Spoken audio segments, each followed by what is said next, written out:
Hello friends, welcome back to my channel. আজকে বুধবার আর আমি এখন ব্রেকফাস্ট করতে বসে গেছি। ওখানে মাংকি এটা খুঁজছে। যাই হোক, আজকে ডিমের পোচা রুটি ব্রেকফাস্ট। আমি এখন স্নান করে এলাম আর আমি পুজো দিচ্ছিলাম। এখন আমি ফুল তুলতে এলাম। এখানে ফুল না আমার তুলতে ভালো লাগে না, মনে হয় গাছে থাকলেই ভালো। গাছের ফুল তুলতে ইচ্ছা করে না, কিন্তু পুজো দেওয়ার জন্য তুলতে হবে, কিছু করার নেই। আর মনে ফোটেনি, আজকে অনেক কম ফুটেছে, দুটো পেলাম। অন্যদিন 4 থেকে 5খানা, অন্তত 4খানা থাকে। কিছু করার নেই। নীলকণ্ঠও ফোটেনি। এটার আশা করিও না, কারণ এটা এখনো বড়ই হয়নি গাছটা। গরম পড়েছে, কেননা এখন আর বৃষ্টি হচ্ছে না। কালকেও হয়নি, আজকেও হচ্ছে না। আমার ভাল লাগে না, রোদ একদম পছন্দ না আমার। আমার পুজো দেওয়া কমপ্লিট আর আমি এখানে এখন পড়তে বসেছি। আজকে পড়া আছে 4:30 থেকে, তো এই রোদের মধ্যেই, গরমের মধ্যেই পড়তে হবে, আবার পড়তে যেতেও হবে। আমার একদম ভাল লাগে না। আমি যখনই ঘুম থেকে উঠে আমি ভাবি যদি একটু বৃষ্টি ওয়েদার, মেঘলা ওয়েদার থাকে কত ভালো হয়। এরকম ওয়েদার আমার একদম পছন্দ না। যাই হোক, কিছু করার নেই। আমি পড়ার থেকে চলে এসেছি আর এসে দেখছি যে মাম রাতে ডিনার বানাচ্ছে। ওই কি বলে, আলুর বড়া, পটল ভাজা, পান্তা ভাত খাবো, তাই জন্য অনেক কিছু আয়োজন আজকে। হ্যাঁ, পটল ভাজা, আলুর বড়া, আবার পেঁয়াজি। তো আমার তো আলুর বড়াটা বেশি ভালো লাগে, আর পটল ভাজাটা মোটামুটি। আর আমার হেভি জল তেষ্টা পেয়েছি, আমি তার বদলে এখন মাজা খাবো। অল্প একটু ছিল, আমার মাটা ওটা আমার জন্য ভালোবেসে রেখে দিয়েছে যাতে আমি খাবো এসে, ওই জন্য। তোকে তো জিজ্ঞাসা করলাম তুই কেন, তুই বলে হ্যাঁ একটু রাখো। তাই বলে আমি বোতলটা রাখিস না, ওই একটুখানির জন্য একটা পুরো বোতল ফ্রিজ জুড়ে রয়েছে। আজকে আমি সেই বোতলটার শেষ করার দায়িত্ব নিলাম। হেভি গরম। আমরা ডিনার করতে বসে গেছি, আর মামের আজকে ফেভারিট ডিনার, একদম সবকটা মেনুই।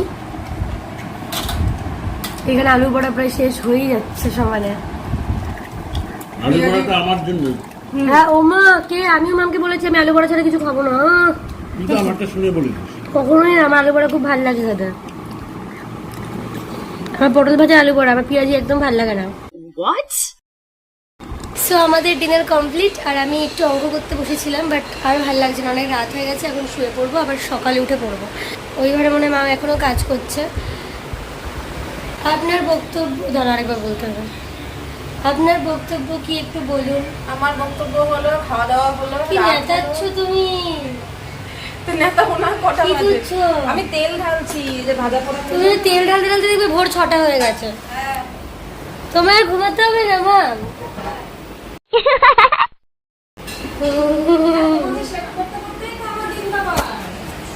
আমি সেবা চাই না তোমার থেকে। আজকে যাও, বলে দিলাম তোমাকে, আমি তোমার থেকে সেবা চাই না। যখন ডাকবি না ও মাম শোনো, তখন আমি বলে দেবো। I love you, mommy. কিংবা যখন বলবি না যে কি করেছো রান্না, আমি তখন বলে দেবো সেবা বাবা করতে পারবো না। না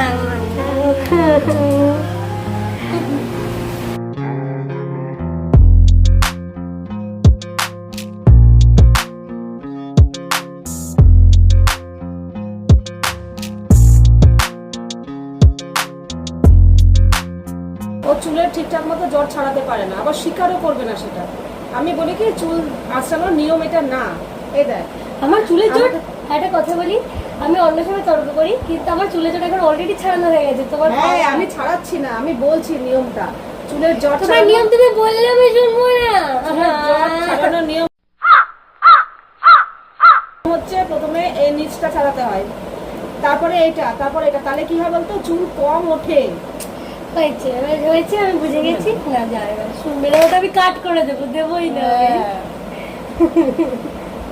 ভালো কথা শেখাতে যাবো তো শিখবে না।